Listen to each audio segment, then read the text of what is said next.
Si vous avez moins de 30 ans, cette vidéo, elle est pour vous. Si vous avez plus de 30 ans, elle est pour vos enfants ou vos petits-enfants et vous leur direz qu'à un moment, il faut reconsidérer l'immobilier. Pourquoi? Aujourd'hui, les jeunes rentrent sur le marché du travail de plus en plus tard, mais pas tous. L'âge moyen, c'est 27 ans. C'est quand même de plus en plus tard. 25 ans, le revenu moyen, c'est 1 680 € par mois.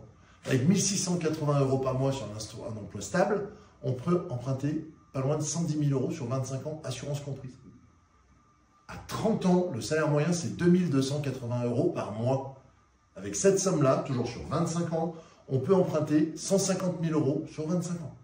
Et je voulais j'essaie de sensibiliser les primo-accédants au fait qu'il faut acheter le plus tôt possible. Je vais vous expliquer pourquoi, mais je vais vous montrer que c'est possible. Parce que souvent, on se dit, ah, j'ai pas les moyens d'acheter. Andrea, là, qui est en train de filmer, elle a 25 ans, elle me dit, j'ai pas assez de sous pour acheter.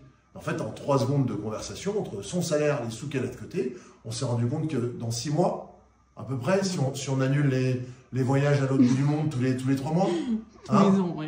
Hein, il y en a beaucoup quand même des voyages. Je vous recommande de suivre la page Instagram d'Andrea qui est assez formidable. Bon, allez, passons à la réalité du sujet. La partie sur Saint-Barth est formidable. Je suis jamais allé à Saint-Barth, elle est déjà allée 3 fois, la fille, elle a 25 ans. Bon, allez, regardez cet appart. Ça, c'est un bien qu'on nous a confié en mandat. La propriétaire ne m'en voudra pas. Il est moche. Il est pas beau. Sur ce loger, c'est typiquement le genre de truc où les gens ils vont pas cliquer. Eh ben, si vous avez 25 ans, il faut regarder. 30 ans, il faut regarder. Pourquoi? Parce que là où vous voyez un bien moche, moi je vois un bien avec du potentiel. La cuisine, elle fait peur. La salle de bain, on n'en parle pas. Vous sortirez plus sale en sortant qu'en y rentrant. Ça va pas. Mais par contre, l'intérêt, c'est qu'on est à 3 minutes à pied de la gare de Vèze avec le métro qui dessert tout Lyon, dans un quartier qui marche bien avec plein d'entreprises à côté. On est sur une surface ultra recherchée, 41 mètres carrés, et il y a du potentiel. Comment je vais vérifier que je ne me trompe pas si je l'achète? Eh bien, je vais aller regarder, est-ce qu'il est en haut ou en bas des prix marché? Sur ce loger, 38 à 45 mètres carrés, là, c'est pas compliqué, j'ai déjà fait la recherche, quand je classe par ordre de prix, sur le quartier, dans le 9e, c'est le moins cher du quartier, il est à 145 000 €. Et quand je regarde au-dessus, ça monte tout de suite, 159, 170, 180, 190. Et il y en a parfois qui sont moches. Hein. Celui-ci, par exemple, il est à 197 000 €.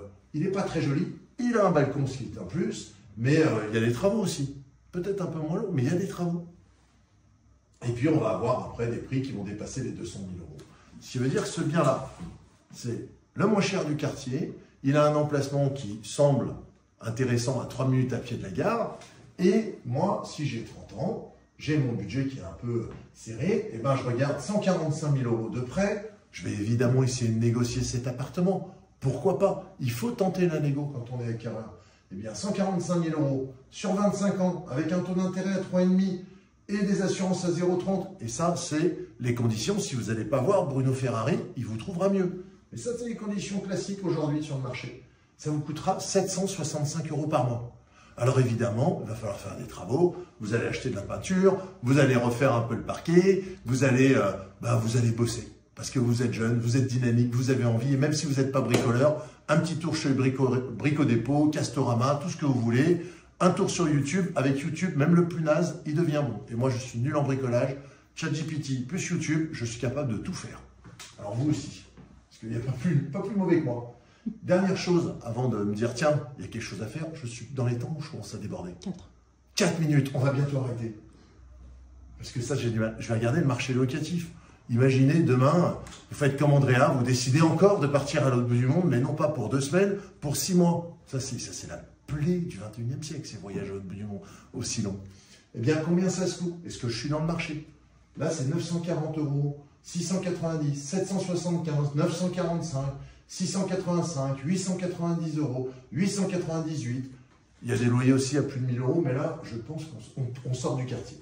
Mais j'ai des loyers qui vont être entre 750 et 980 € pour des appartements autour de 40 mètres carrés dans le 9e. Moi, ma mensualité à 765 €, bah, elle est hyper cohérente. Et à un moment, tu es locataire, Andrea? Oui.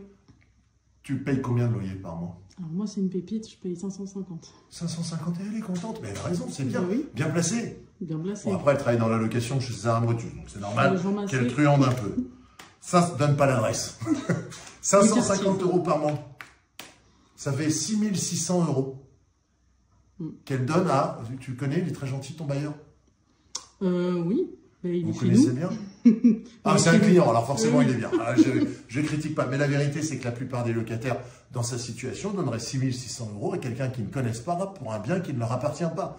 Et je ne comprends même pas les charges de copropriété qui sont à 80% à charge du locataire. Donc, la morale de l'histoire, c'est demain, quelqu'un qui vient acheter cet appartement-là, il va payer 765 €, il va mettre un peu plus parce qu'il va faire un petit budget de travaux, j'imagine, mais par an, il va mettre de côté 9 180 €. Donc au bout de 4 ans, 5 ans, allez, mettons 5 ans de détention avant qu'il le revende, il le vendra peut-être même avant, il a mis 46 000 € de côté. Et c'est ça qui fait la différence à 30 ans, 35 ans dans les achats de vos RP, de vos résidences principales. C'est l'argent que vous avez mis de côté. Donc la vidéo là, c'était pour vous dire qu'avec des budgets raisonnables de 765 € par mois, on peut acheter des biens autour de 150 000 € sur Lyon et on peut faire des jolies choses. J'avais mis un autre exemple à 108 000 € d'achat sur Villeurbanne à côté de QC où on avait une mensualité à 565 € par mois. Pareil, c'était un des moins chers du quartier et il avait des avantages. Donc, regardez ce qui est moche, regardez ce qu'il y a à faire avec des travaux, regardez les petits budgets, allez dans les zones un peu périphériques mais bien desservies par le métro, faites confiance à César Brutus pour les visites, appelez Bruno pour le financement et si vraiment vous avez envie de continuer à donner de l'argent à votre bailleur, louez chez nous. Andrea est à votre disposition et c'est elle qui va clôturer cette magnifique vidéo. Qu'est-ce qu'on retient de ça? Que dans 7 mois, je peux peut-être acheter. Ah bah voilà, allez, bravo, merci Andrea.